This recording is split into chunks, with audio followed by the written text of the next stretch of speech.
Charlie 17.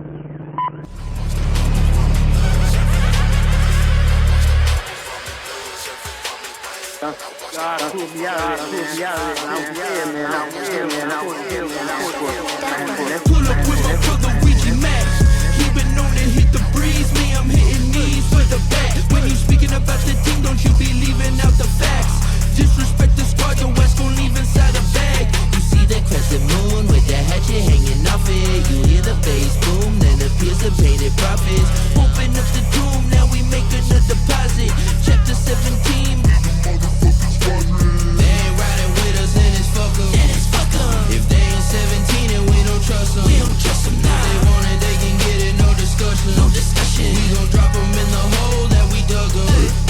If they ain't riding with us, then it's fuck 'em.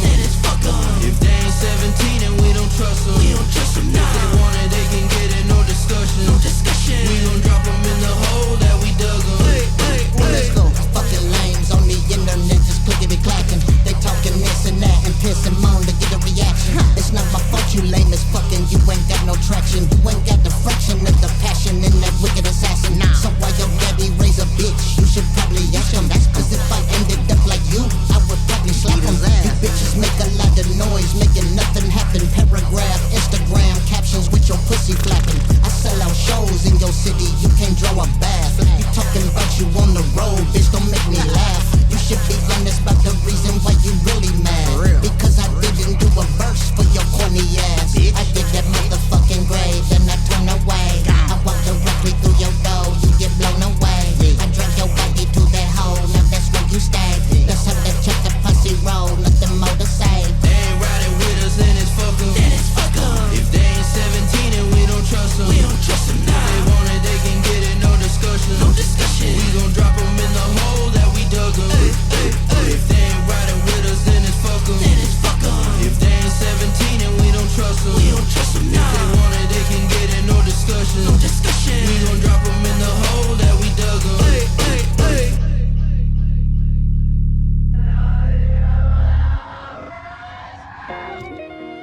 Welcome to the Occult Rejects.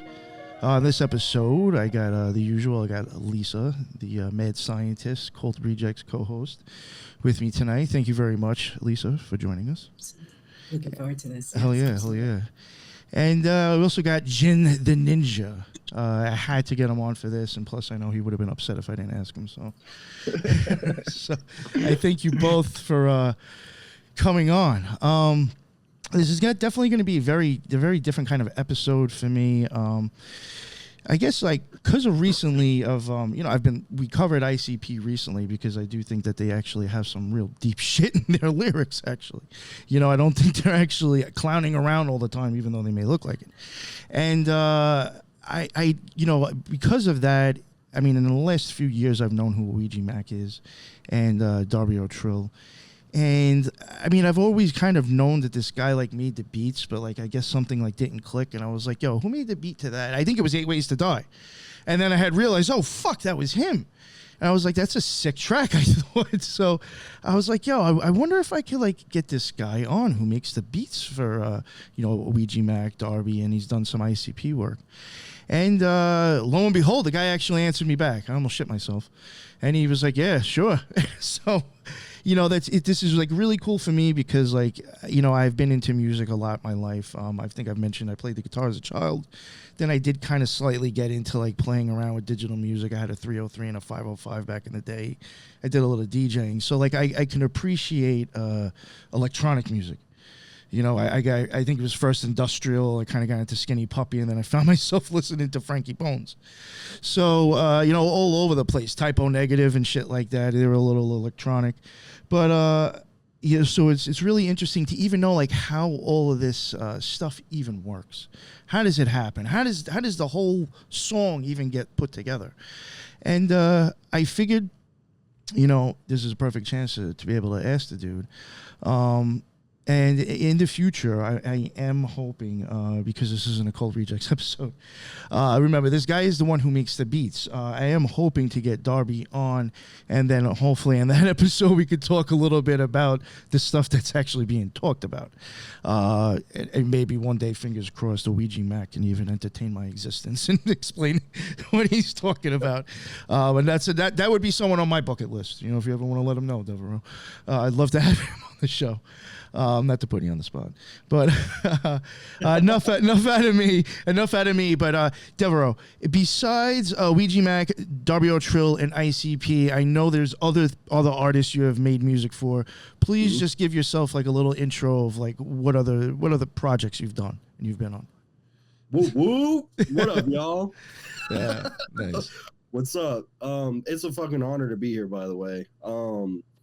Couple other people I've worked with. I mean, you guys covered the main ones: ICP, Ouija, Darby, Shaggy the Airhead. We've been making a lot of music together recently, dropping like singles and cool things of that nature. Remixes, just fun stuff, you know.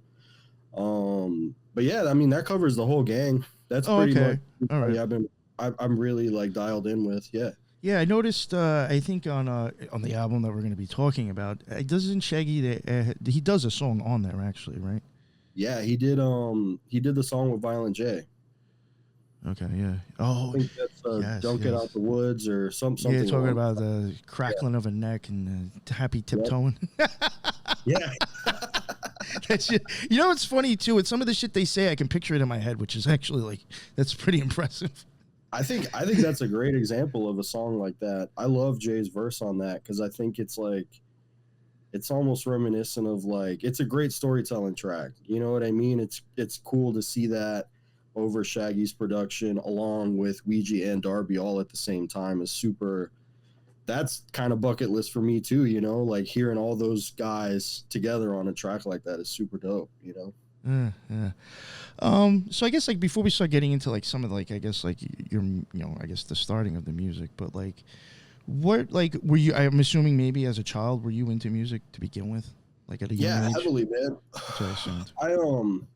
I had always been around music, man. My dad was a huge role in exposing me to like early rock. I can't tell you the first time I heard the Beatles because it was just always in my house, you know. So I was always around music. My dad is a career DJ. Oh, nice. So there was always something going on music-wise in my house.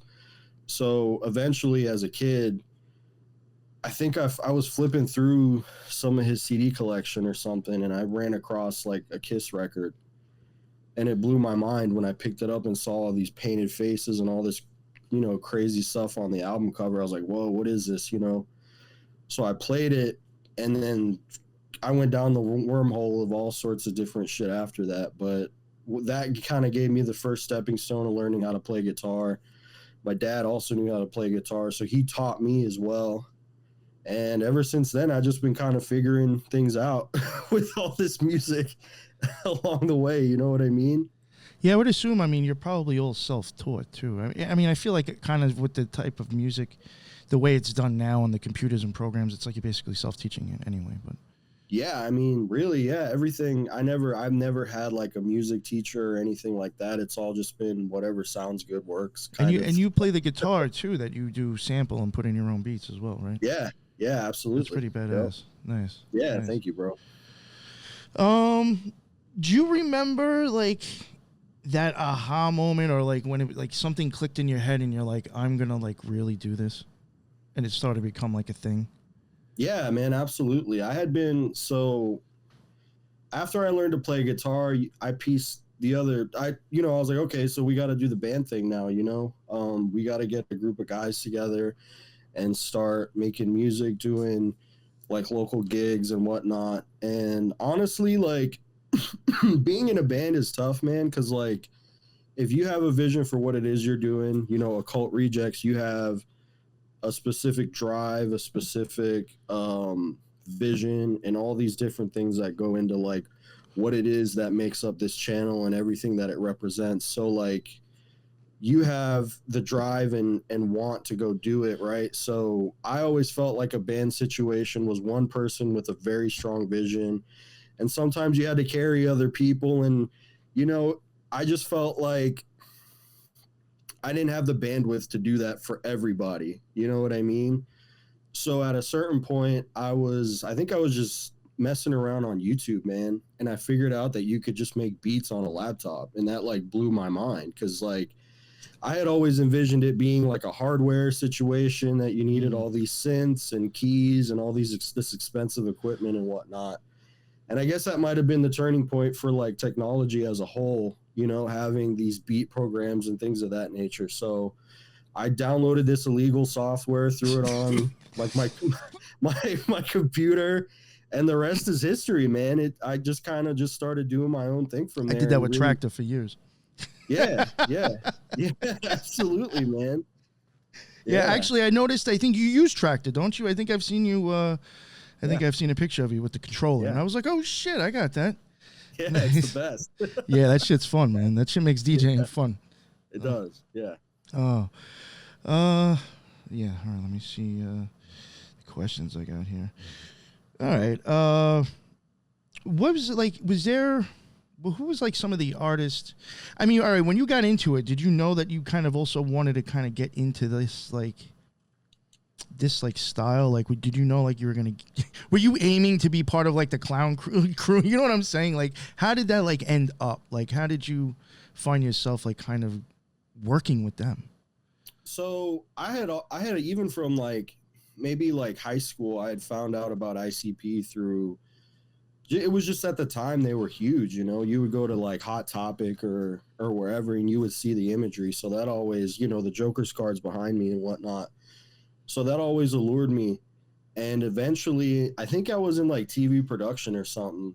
Some kid, it was the era of the iPod, you know what I mean? So that was like a really cool era to like discover music, you know, because before that it was all like physical. And then, you know, you'd have to like trade burn CDs or whatever in the age of LimeWire where we were downloading everything. So it was like a really cool time to just discover a bunch of different flavors at once, you know?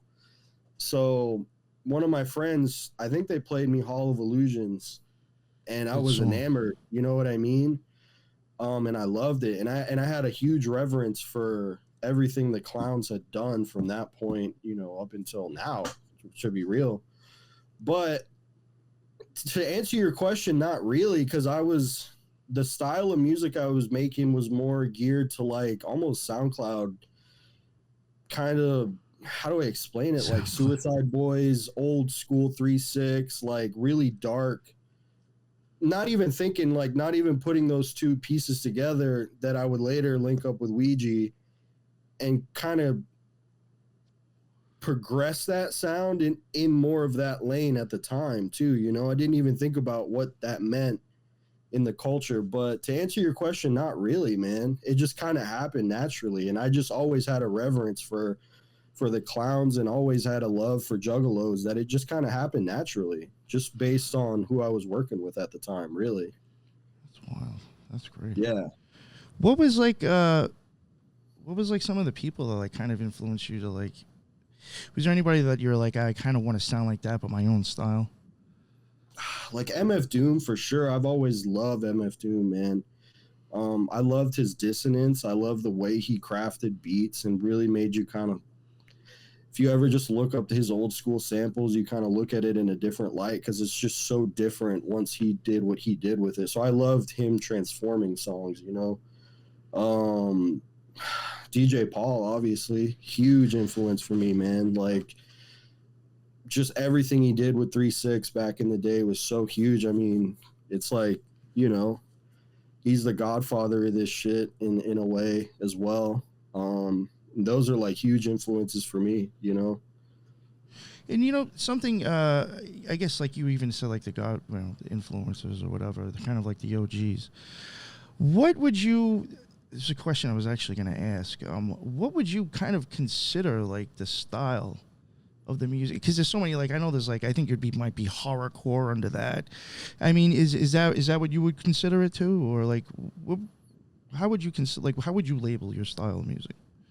Oh, that's a great question, man. I've never even thought about that. I mean, because then the thing is, if you take away the lyrics, it's electronic music, really. But yeah, No, for sure. I mean, I think Ouija said it best. It's turning into wicked funk, and I think that's what it's always been. But now there's a great title for it. I think wicked funk is the best way I could verbalize it. But it's also something that like I've tried to like really push the boundaries of what it means to be in this lane, you know, like by incorporating guitar and really just trying to like diversify everything, you know, just so it never becomes stagnant or sounds the same all the time, you know? All right. One thing I did want to ask too, have you ever, it was a random thought and I didn't get to write it down and I just thought of it now, so I don't want to forget. This is like a little out there, but it's just a question that I wondered. Have you ever taken like weird, like normal sounds, I guess from like everyday objects and actually like start to incorporate it into like making beats in your music? Yeah, absolutely. That's so fun. That is such a blast, man. Yeah. That's cool as shit. Like what's some, if you don't mind, like some examples and shit? I've recorded like a pan. If you hit a pan with like a wooden spoon and add reverb to it, that's a great snare. You know, really everything in this world is kind of a sound in a way, you know? So I've done a lot of that. I've been, you know what's funny, man, around Halloween time, there'll be these like, if you go to Target or something, there'll be these like toys that make these crazy sounds sometimes. If you ever just go dicking around in like the Halloween, it'll just make crazy sounds. So I recorded one of those and flipped the whole little melody. It's cool, man. I love doing that. That's a great way of inspiration to just kind of find something new to, if I'm ever like stuck on something, I'll do shit like that to kind of revamp, you know, and bring a cool energy to something, you know? Yeah, I was listening to, oh God, I forgot. Not that I was like really choosing to listen to it, but there was a Justin Timberlake song came on that I think Timbaland did the beat for. A genius, man. And I was listening to it in the car, and I was like, yo, I don't know, like maybe now I have like the ears to actually like hear the shit, but like I was just like, yo, I was like half of his beat, I swear, is like vocal sounds that he's just tweaked, and I was like, and it sounds like an actual beat. I was like, that's fucking insane. And that's what gave me the idea to ask you. I was like, I wonder if this guy does shit like that. Yeah, absolutely, man. Timbaland's a maniac for that. He's so, I mean, honestly, I think that's probably where I might have learned it from, because Timbaland, I remember listening to him. I think he worked with Michael Jackson on a song or something, and he told him to go, hey, you live in New York, just go around and record sounds and just sample them. And that turns out to be a Michael Jackson song later on down the road. I think so yeah, absolutely, man. That's hell yeah. Nice. Have you ever heard of, I'm only asking this because I recently covered somebody, recovering this guy, Giovanni Battista Della Porta. This to sound a little bit out there, this question, though, but there's these things, I had assumed, because I'm going to, as an occultist, I would assume somebody's going to figure out a way to do this. But, like, there's ciphers that can actually be, like, in music, like notes. Like, you could actually spell stuff out, and there's, like, ciphers that will give you the notes to actually make with it. Have you ever heard of that, or have you ever, like, utilized anything like that before? No, I haven't. That's pretty cool. I'll have to send you a link to it after the show. What's the premise again? That's tight. It's it takes notes and kind of like if you wanted to make ciphers for people, or cipher your stuff, you could actually be making it look like you're writing notes, but each note actually makes a letter. Wow. So vice versa. Yeah, it's some deep shit. Yeah. That'd be a cool way to hide shit in your music. Yeah, that's exactly how they did it. Yeah, that's tight. Yeah. They assigned specific alphabets to a specific note, like the letter, the A in a piano or whatever key, and then they assigned certain letters, and then C, and then they assigned certain letters, and then you can map it out. But I think they said that it started to sound really wonky or whatever. But if you ran it through some sort of algorithm, you could change it up to where you generate a cipher itself, and the music sounds better, but you would still have the cipher at the end of it. Yeah, I actually found the site today that I was typing stuff in and playing with it, and like you could speed it up to make it sound a little bit better. And I was like, I could see like possibly making stuff out of this. But like you said, some of it will sound like a little wonky. It almost sound like a screwed up like ice cream truck coming down the street. I was going to ask. That might be good for you guys though. Like a screwed up sounding ice cream truck coming down the street. That might work. No, I was going to ask if y'all play with frequencies. Not that to piggyback on Nick's question, but I was going to ask if y'all play with frequencies, specific frequencies, and maintain it throughout that frequency within these. No, I don't think I ever have. That's a cool way of looking at it, though. That would be tight. That's a good question, Lisa. Yeah. That's my kind of thinking. Like, is there a specific sound, Devereaux, that they kind of encourage you, like the Juggalo boys, or whomever you're working with at that time, that they, like Lisa was saying, like a frequency that they kind of like the tracks mastered at, or whatever? Is there a particular like formulation? No, honestly, it's organic. Honestly, like, if I go to make a beat for like Darby or Ouija, I'll just sit on my laptop and it's like an open canvas, man. Usually the stuff I spit out is stuff that they just naturally gravitate towards anyways. Gotcha. So it's like, I'll just kind of, open concept, just send them whatever I got. And most of the times a song will come out of it. ICPs sometimes comes with like, I've had Violent J send me like, concepts or ideas of what song he has in his head, and I'll go back. Where like Game Over was made like that off of the Fearless Fred Fury album. He had a concept, an idea for like a video game song, and he's like, I have this BPM here, I need it to sound like this, give it a shot and see what it sounds like, and I fucking knocked it out right as he sent it, and that ended up being the song. That's I was actually gonna ask. I mean, you kind of answered a little bit here already. When it comes to actually like making these beats, and I was gonna say, let's say you're even making it, let's say for another Darby and Mac album. Yep. Do they like give you lyrics, or do you send them a beat and be like, oh, I made this, it sounds like something you might like? I mean, or vice versa. I mean, like, does it like literally just happen like that? Like they might send you something and be like, yo, you think you can make a beat for this? Or do you just send them the beats as you make them? How does that? Like 9 times out of 10, I'll just make a beat and I'll send it to them, and then they just conjure the words up to it after the fact. Like but Anemoia was kind of special in that regards, because Kidney Stones was initially on a totally different beat. And I think last minute they wanted to swap it out or do something different with it. And I said, you know what? Send me your stems, send me your vocal stems. I'll tie in the BPM, make sure the BPM's perfect, and I'll create sounds to it. So it's kind of, it was fun too, man, because it's a different way of attacking the song, in the sense that you have the narrative already written. So now it's like create the space around it. And it was a really fun way to like make a brand new song out of something existing already. I had a lot of fun doing that. Nice. I guess, unless Jen or Lisa, do you have any other questions before I actually wanted to start getting into like the specific album? I don't know if any of you had any other questions before we got into that. I think it'll be really interesting to speak on like Anemoia and the meaning of that word, and I'm sure you're already ready for this, Nick. That's where I'm kind of thinking already.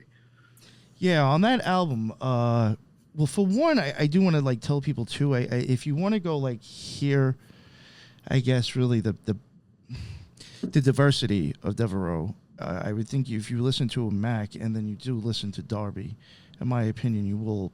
And ICP really, but those two, I do think you will hear different kind of styles. Yeah, for sure. Now with Anemoia, I felt like that actually was that almost like, did that have like was there not a concept album, but was it meant to already have a certain feel or a vibe to it? Because I do feel like it kind of almost has, for me. Now, I don't know, again, if this has to do because I slightly call myself a DJ. Sometimes I understand, like, maybe you want to kind of go through a movement throughout, like, an hour's worth of music. Was there something like that you were trying to do with that album? Because if not, to me, it seemed to have, like, where it starts and where it ends is amazing, in my opinion, in the sound. So yes, I agree. And, yeah, it was kind of, because the cool thing about Anemoia is sometimes with these projects, like if you're going in and doing a Joker's cards, for example, it's a snapshot of like multiple years worth of work, where Anemoia was kind of more of a punk rock approach where we were just knocking them out. Like we were just working so much and sending these constant ideas to each other back and forth, that I think a lot of those songs I made were just in sequence, and we were able to capture that moment so well that it feels very cohesive, because a lot of that stuff was done rather quickly, maybe in a couple months, something like that. It didn't take too long to put it together. You know, we all work so fast, and that's what I respect and appreciate so much from Ouija and Darby, that we can all just kind of capture that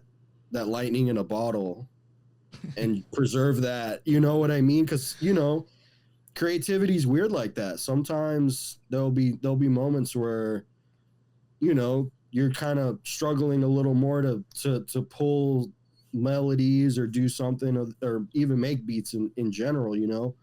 So it was cool to kind of capture that. And then like in my personal life, I was just about to have my son. So I think I was going through a lot of crazy emotions at that time that all kind of filtered into the way that album sounds, you know? I could see the music, yeah, for real, yeah, definitely the music. But yeah, I could see how like all three of you, to me, it sounded like there was emotion in that album. Yeah, a lot, man. There's a lot of, that's a great way to put it, man. There's just a lot of different feelings in that album, for sure, you know? And like being about to be a new dad, and some of the darker moments are in there. Some of the really happy moments are in there. You know what I mean? So it's just kind of like, you know, I think a diary to that, you know what I mean? Because really every time you have these like long forms of work, you know, they're kind of just a snapshot of how you felt in that time, you know? And I think we perfectly captured that, you know? Yeah, no, that album is very interesting to me. That's why I wanted you to even like really stick on that one out of all of them. Yeah. I know Jen had already asked, and I kind of forgot to bring it up, but like the name of the album, like how did that come to be, and like what does that mean to, I guess, to you? You know, I guess there's some things you can speak on maybe for them. I don't want to ask you to, but you know, whatever you can. You know, what does it mean to, I guess, to all three of you, if you can? It's we really sat and just that's one that did take some time, because we had a group chat and we just shot ideas back and forth at each other. Like, hey, I love albums that just are single word titles, you know, that are just hey, this is what this is about, you know? So it's just shooting these different meanings back and forth. And Ouija has a great vocabulary of words like I've never heard of, you know? And he's just like, okay, this is blah, blah. I'm like, oh, that's cool. That's tight. And then Anemoia came up. I was like, oh, what's the definition of that? We look it up, and I'm like, oh, fuck, man, everybody loves it. You know, once we heard the project and like it fit so well, you know, I was like, oh, it's perfect. It's amazing. And what does it mean again? Doesn't it mean like pastime? It's the remembrance of a time that you never experienced. Ooh. Yeah. Nostalgia. Nostalgia for a time that you've never been in. Yeah. Yeah. Is that like Mandela effect? Remembering a time when the Berenstain Bears was spelled differently. Yeah. I had always tied it with like, let's say we look at, this is kind of off topic or whatever, but like when I was thinking about it, I'm thinking about like you have a memory from, and I guess this kind of goes into like reincarnation in a way, but like you having a memory of someone's past life, maybe.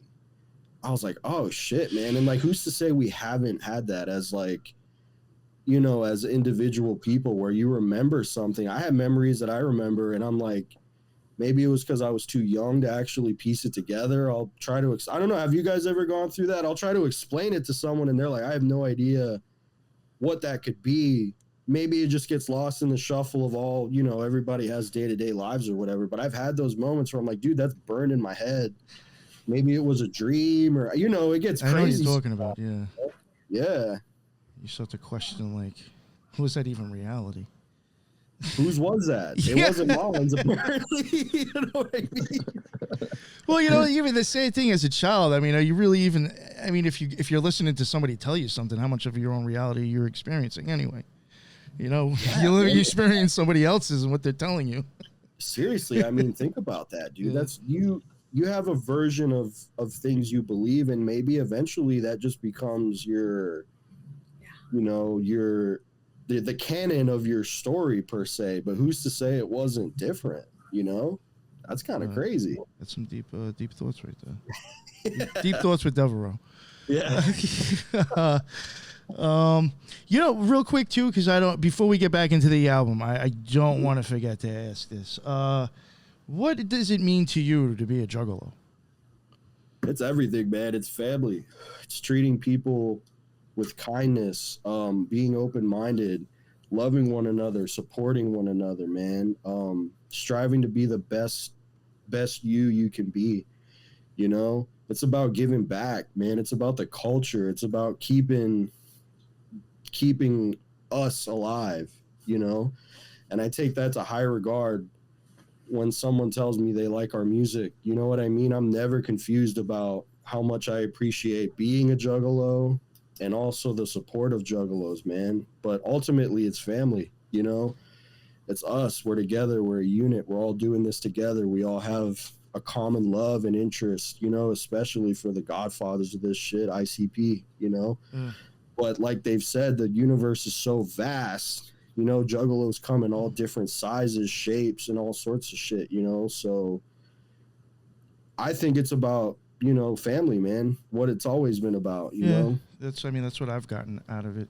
To an extent. Yeah. I mean, there was people that I grew up with that considered themselves Juggalos. They had the tattoos, and that's what it really seemed to them, was just a family of like-minded people. Yeah, absolutely. Yeah. You know, and this, I don't know why this popped into my head, but it was like, I guess, a question I had thought about asking you, and like, not to put you on the spot, and I guess if you want to keep working for him, it might change your answer too. But what was your thought on when ICP came out in the unveiling? What was you like? Did you know that was coming? Did you know they were like that, or? In what sense? Like the religious side of it? Well, you know, I wouldn't. To me, I mean, I know I've seen Violent J say, I think they were asking him questions, yes or no, real quick. They asked him Christian or something like that, or Catholic, and he said yes to one of those. I'm not really looking at it religious. I think it's more spiritual.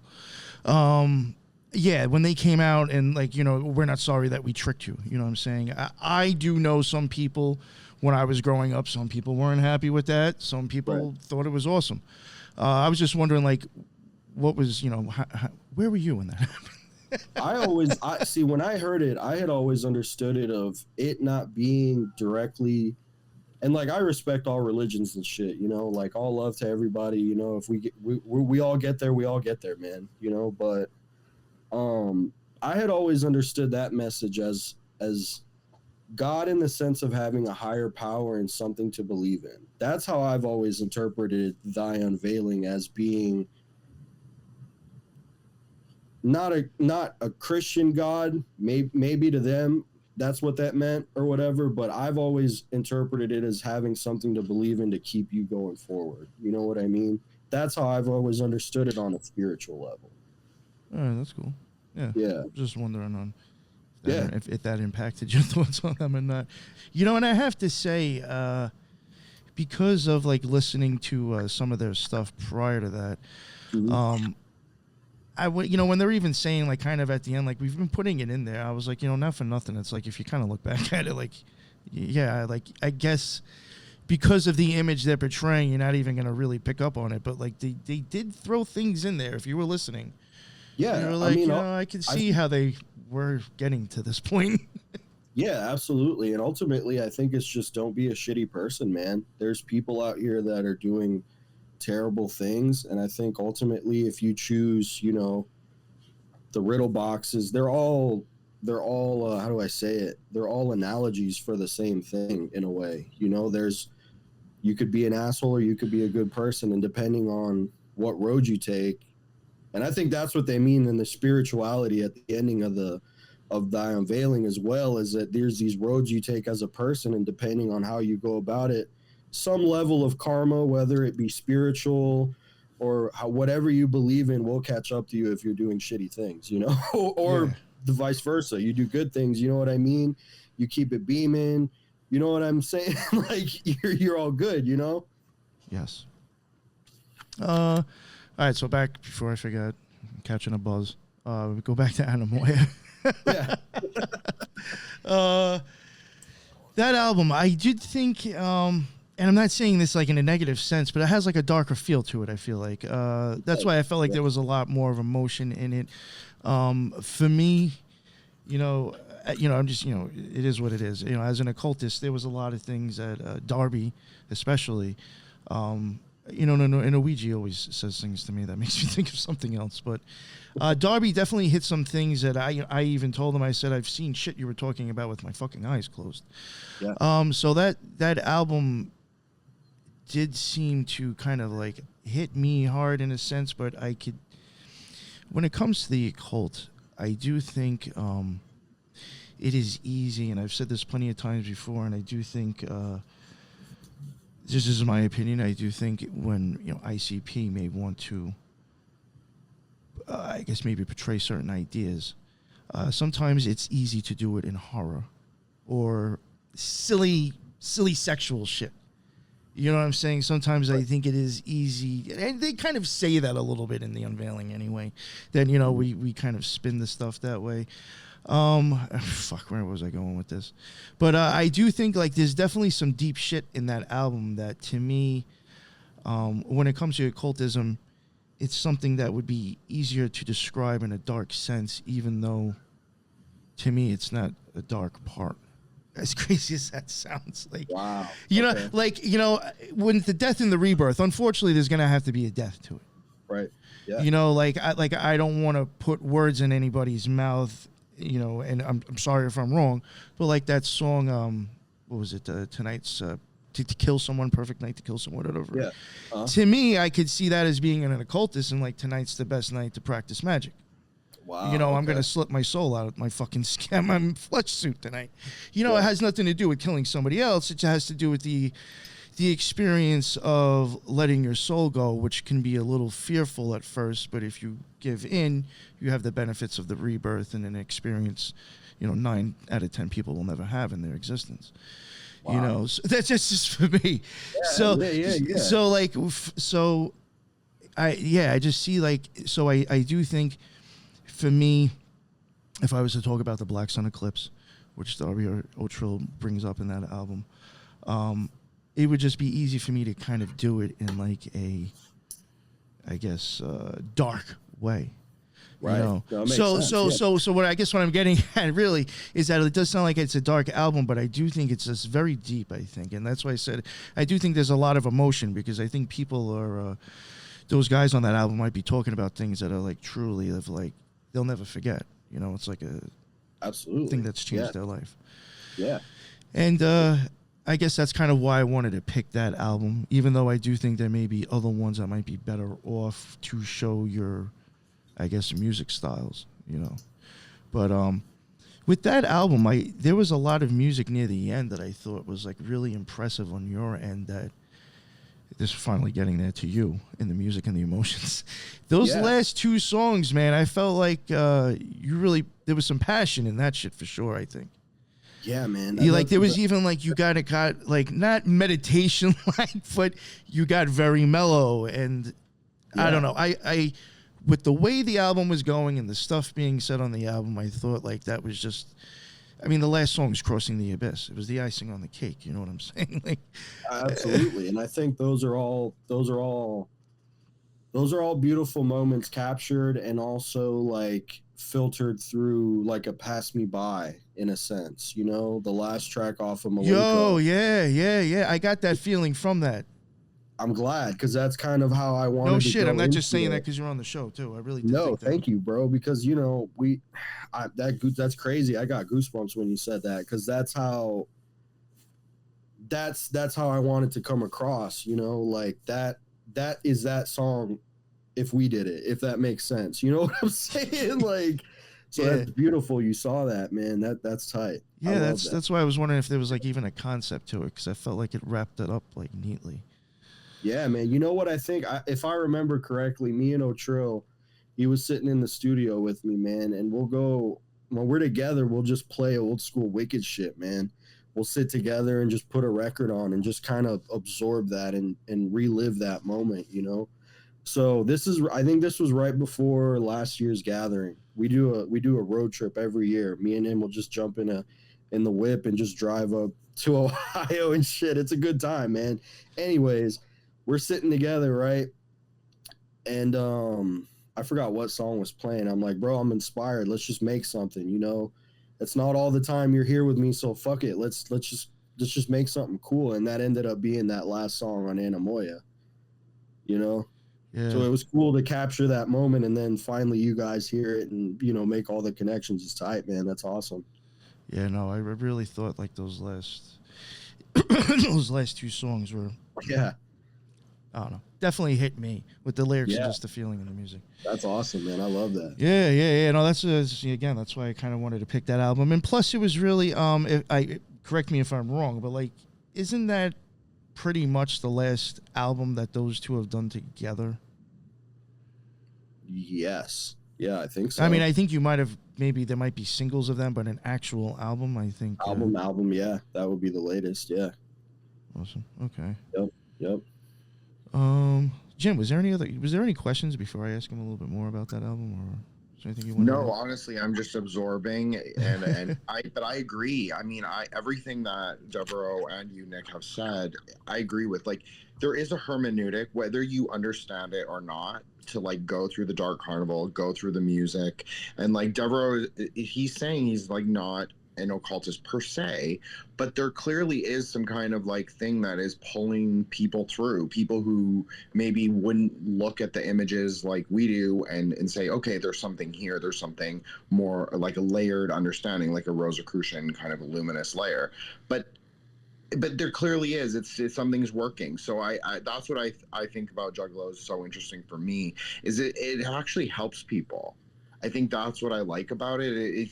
People will say, oh, I overcame addiction, I overcame this life problem. So it's clearly like helping them reach a higher power or like self sort of actualize or manifest. And I'm just absorbing, but it's been really awesome to hear all this.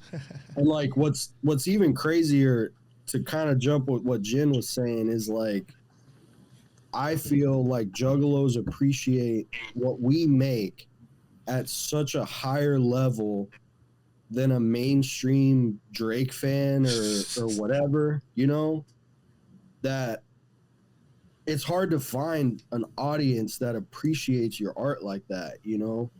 And there will be times where I'll be making the beat, and like, you know, if you guys are like ever really passionate in something, you just kind of lose yourself in it and have these moments where somehow whatever you created just kind of happened or whatever. It's true, man. Like, so I feel like, you know, the carnival speaks through me sometimes, in the sense, and like there'll be these great moments on, you know, Dark Planet has moments like that, you know, the new album that Ouija's about to drop, where there was just these moments where it all lined up, it all made sense, and it just kind of came out like that, and I couldn't even recreate it for you if I wanted to, you know, because it's just such a lose yourself in the moment thing, and it just kind of comes out like that, you know. And it's beautiful to show Juggalos that, you know, that's super important to me, you know what I'm saying, because they get it, you know, they understand it.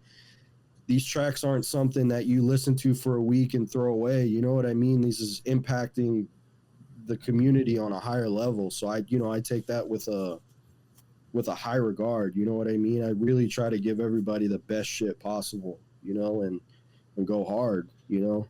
You know, I will have to say that is one thing, and I think I even saw someone comment and even say this on like the on 8 Ways to Die in the, you know, on World Star Hip Hop. You know, they said, you know, not for nothing, but these guys have been around for so long. Like, they have such a huge fucking underground following. Like, you can't even shit on them by now. Like, at this point, like, you can't even say they suck because they've been around, but they have like the tightest underground community.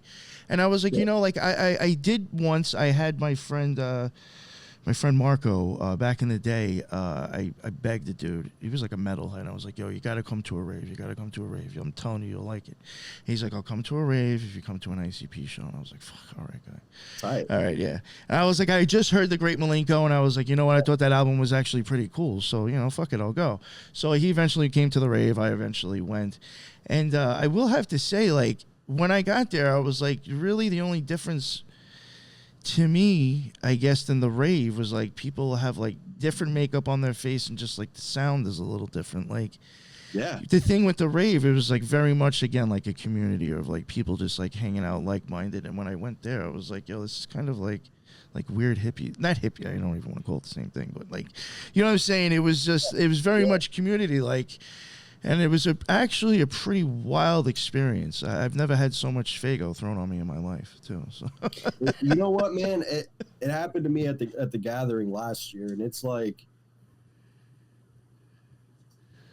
to me, the gathering's almost like our New Year in a way, as crazy as that sounds. Because the last Faygo Armageddon, where we're throwing the sodas on stage and shit, it's like, that soda just like rids you of all your problems, bro. Everything you've been carrying around with you for the last year just washes off, man. And you're almost like baptized. And you walk away like what a breath of fresh air for the soul to just say, fuck it, man. Let's just throw some sodas and have fun, man. Who cares? None of this matters anyways. Just be yourself, be with your family. Go hard. Throw soda on yourself. Why not, man? And then you just leave like a brand new person, you know. And you just it's so good for the soul, man. It's beautiful. I will have to tell you, I was surprised. I don't know, like maybe it's the quality of the soda, but like when I left, I did not feel sticky like you would think. Okay. So I was like, maybe there wasn't much sugar in there. I was like, because I did find that weird. Because as drenched as I was like, I should have been walking out of here like really aggravated, and like I was kind of like okay, but like no, it was fun. It was definitely interesting. I saw it was ICP, Twisted, and Dark Lotus, obviously. Okay. Yeah, it was wild. Yo, I didn't know of Dark Lotus. And when they came out, that blew my mind. I was like, yo, what the fuck? I didn't know they got, like, heavy like that. Yeah, and I was more into heavier music at the time. So I was like, oh, all right, I can get with this. Yeah. But no, it was definitely an experience. And like I said, it very much was, again, I had, like, kind of like the rave vibe where it was, like, a community of people that, like, they all seemed to, like, kind of know each other already, too. So.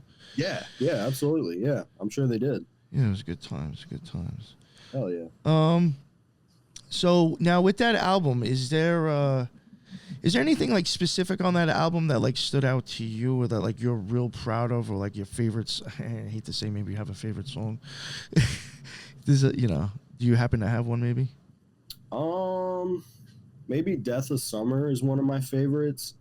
I was really influenced by it was a separate album I was listening to, man, and they had like great sample selection on it. I forget which one it was, man, but I went and did a deep dive, man, of just like I just love vocal samples, you know, and I found this really cool one.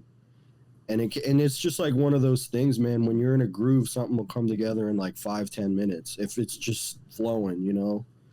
And I put it together, and in the slowdown at the end is just perfect to me, man. So I sent that to Darby.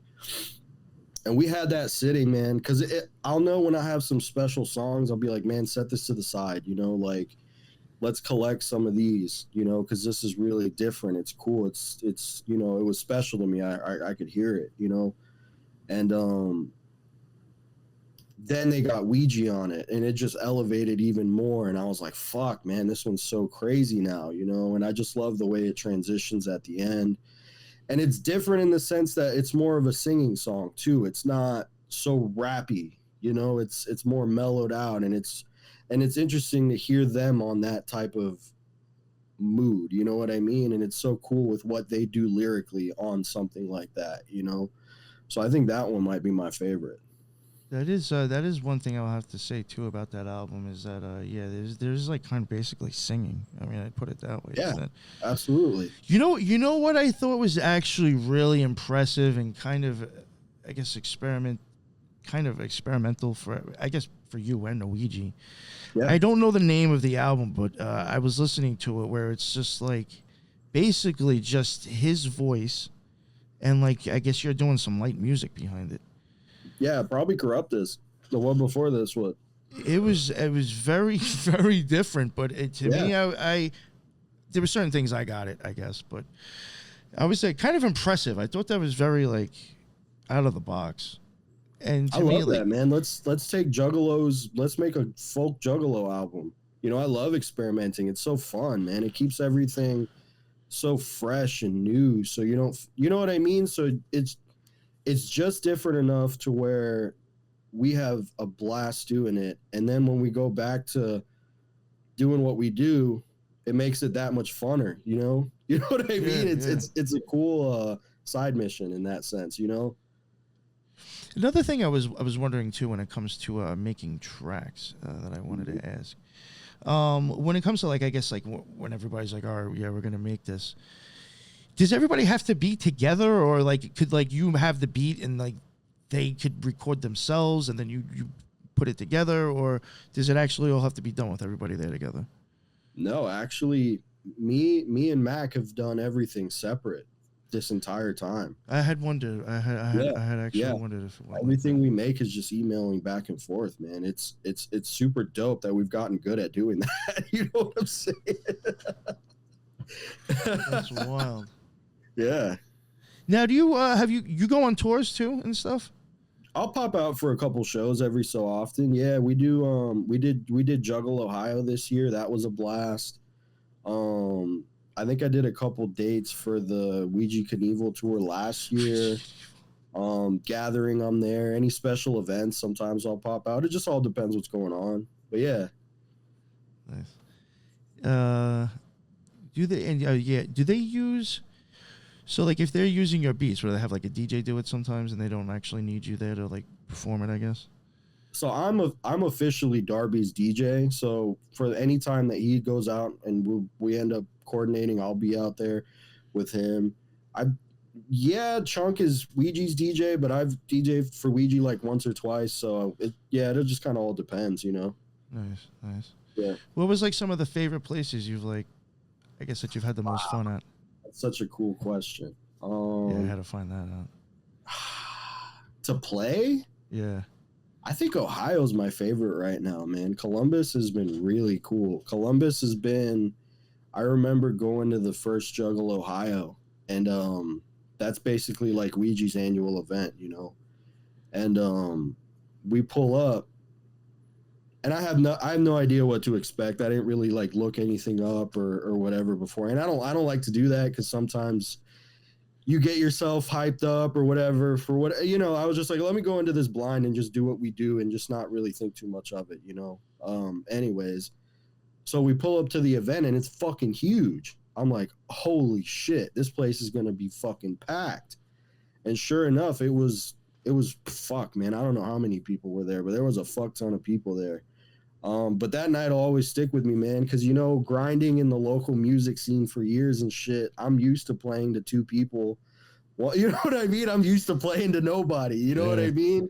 So it was insane to me going to, you know, do Juggalo, Ohio and seeing a packed out venue of people fucking moshing to my music, you know, and the music me and my brothers have made. You know what I mean? So it's that always sticks with me, man. So probably Ohio.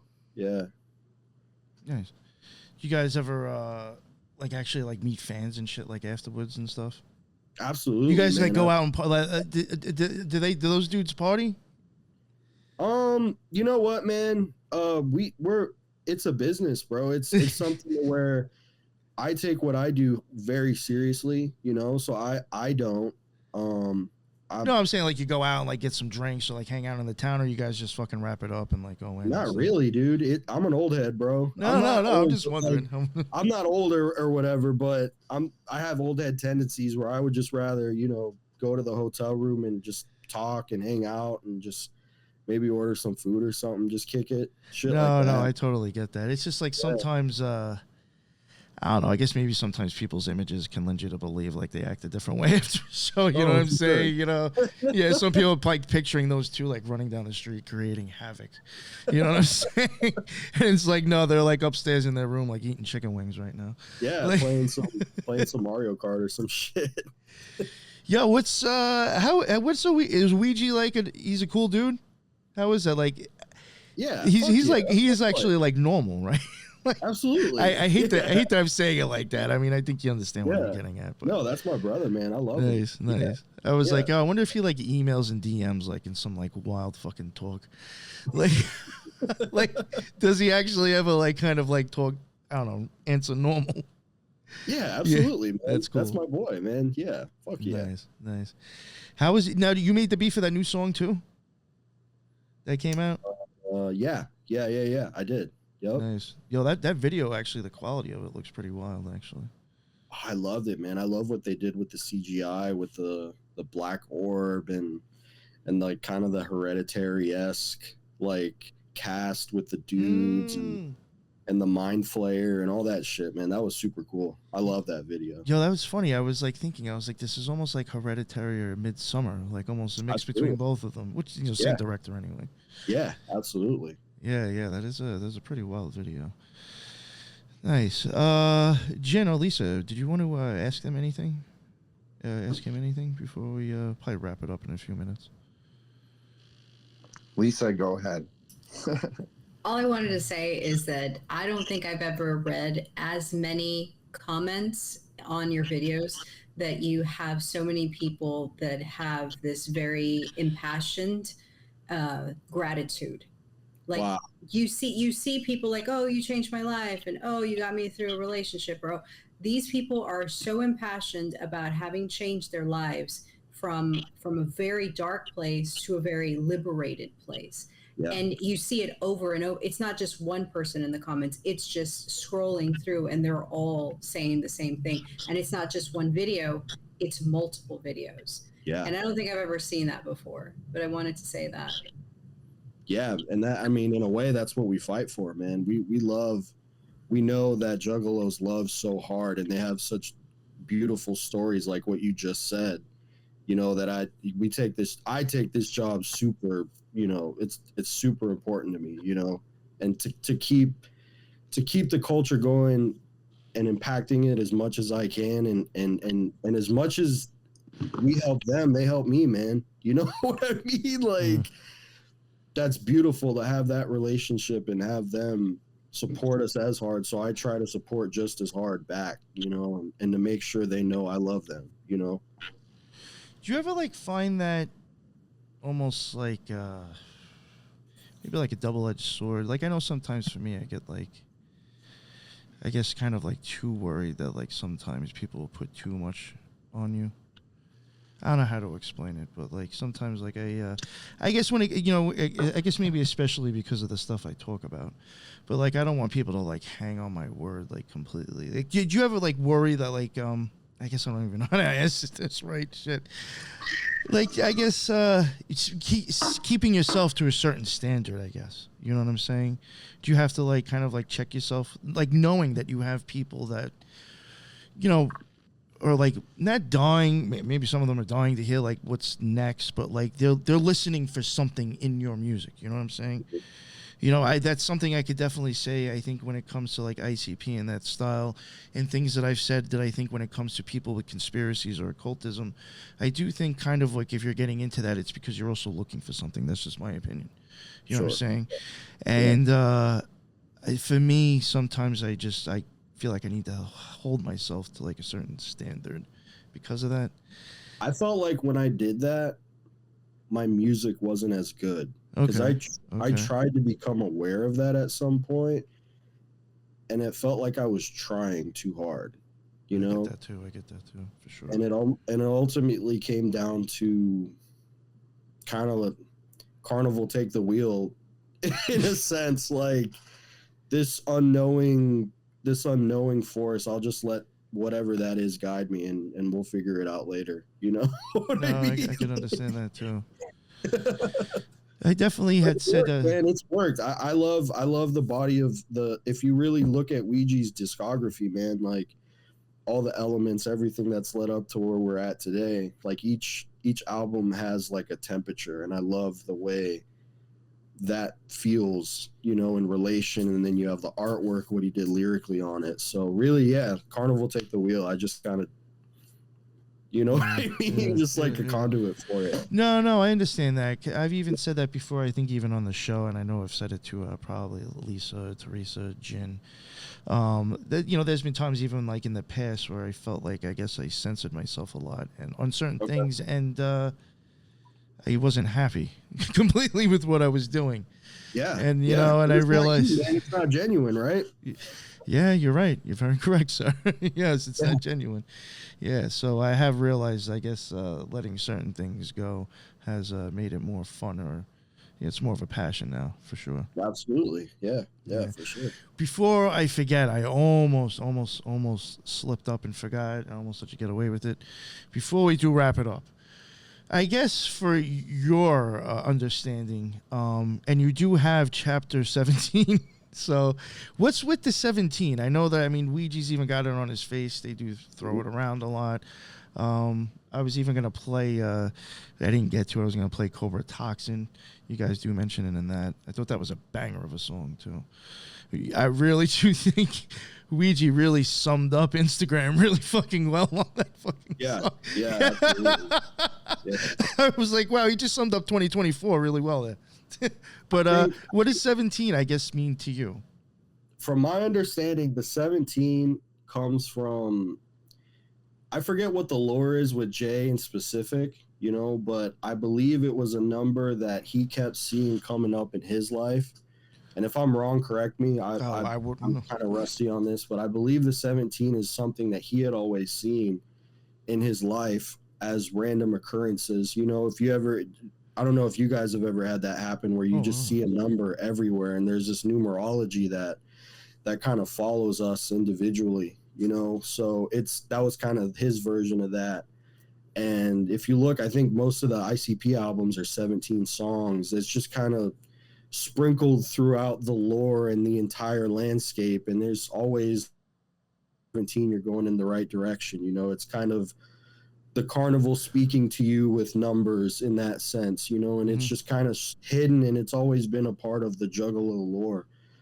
So I think with the chapter 17, it's giving back to that and acknowledging that and knowing that we're also following the same ideology, if that makes sense. Yeah, no, I kind of assumed the chapter 17, it goes back to ICP.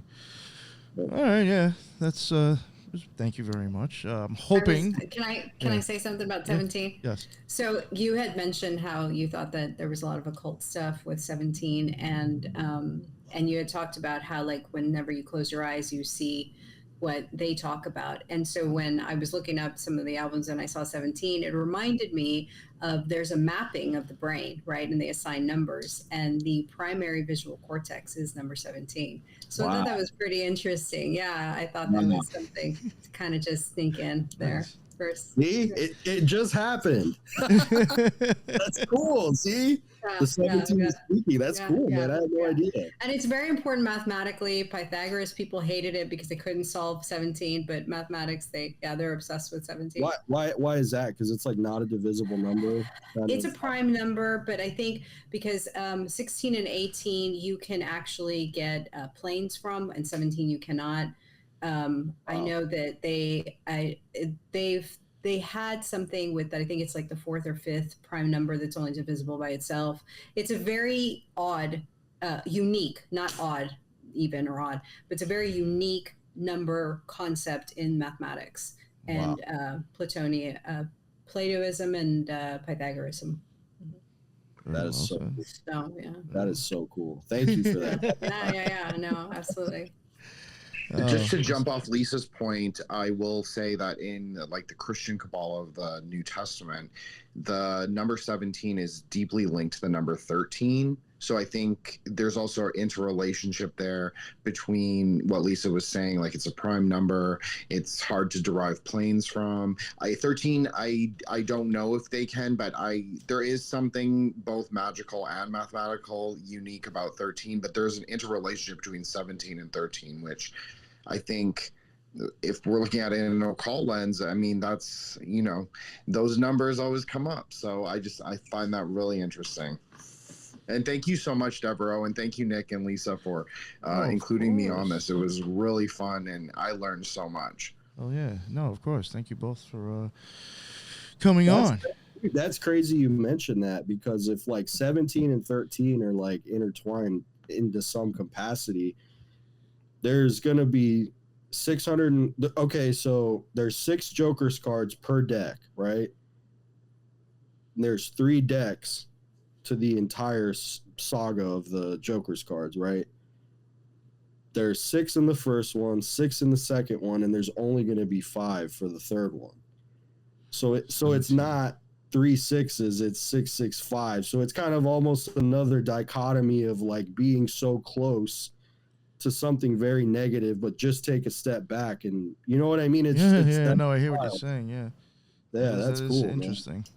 Yeah. Well, and then y'all brought up about the eclipse, and I believe that Osiris died. I'm probably getting this wrong. Osiris either died on the 17th day of the month, or it is on the 17th day of the month you can see the end of a full moon or something like that. But it has something to do with the lunar something cycle. But yeah, and then the eclipse and the dark and the pupil and the eye and the it's pretty interesting. It's pretty intriguing if you go down that rabbit hole. But the 17, it stuck out. I was like, oh wow, they picked 17 out of all numbers. So it was interesting. I like it. I find it very interesting. Yeah, absolutely. It's very different. A lot of things I've tried figuring out what's up with that. But one day, and I am going to, if Darby does come on, I'm going to ask him too. So maybe he'll have a different answer or a different way of looking at it. But Devereaux, thank you very much for coming on, man. I had a blast. Actually, I was like a little nervous because like this really was very different for me to actually like kind of do this type of interview. So, and thank you guys. It's been an honor. It's so cool to sit and talk with music with you guys. I loved it. No, it went a lot smoother. I was So, I'm very happy the way it went. Lisa, again, thank you for coming on. I appreciate it. Jin, do you want to let everybody know where they can find your podcast? And I'll put the link in the bottom. Sure. Thank you, Nick. Thank you, Lisa. Thank you, Devereaux. It was awesome to meet you. Awesome to do this. So I have a show, Threshold Saints, Spotify and Anchor. My 17th episode just dropped like 20 minutes ago. So there you go. I'm playing the numbers too. And thanks, guys. And it was really fun. And honestly, I hope this turns into like even more series, because I think there's really something to this and to the music and to the whole Dark Carnival imagery and just the extended universe, the Juggalo extended universe. There's definitely something. I feel it's very compelling, and I feel drawn to it. So I don't even know why, but yeah, there you go. So thank you. Nice. Thank you very much, Jen. I'll make sure, if I probably forgot to add it, but I'll make sure I put your stuff in the bottom in the live. And Devereaux, thank you very much again. I was even surprised you even read the DM for real. But thank you again for coming on. Let people know, plug whatever, I guess, maybe if you want to let any social media or plug any albums or any upcoming work, let people know where they can find interview stuff. Dark Planet is coming. Socials, I think it's at DEVEREAUXX on Instagram, and it's basically the same shit on everything else. But Dark Planet is coming, man. This is like the craziest chapter of the Ouija Mac saga, per se, and it's super crazy that we're here, from the beginning to now. So Dark Planet's dropping hella soon. Me and Darby are always working on stuff. The clowns are always working on stuff, man. So fucking whoop whoop, and thank you guys for having me, man. It was such a blast. Hell yeah, it was. Thank you very much. And thank you, everybody who also jumped in on the live. That is what's up. That's why I go live. I will probably leave this up for a little bit, and then maybe I'll probably just leave it up forever. But I don't know. I could end up taking it down and then just dropping it in the rotation. But again, I do it for the fans that, really like to catch stuff early. And that is the end of another Occult Rejects. And until the next one, everybody be well. Later.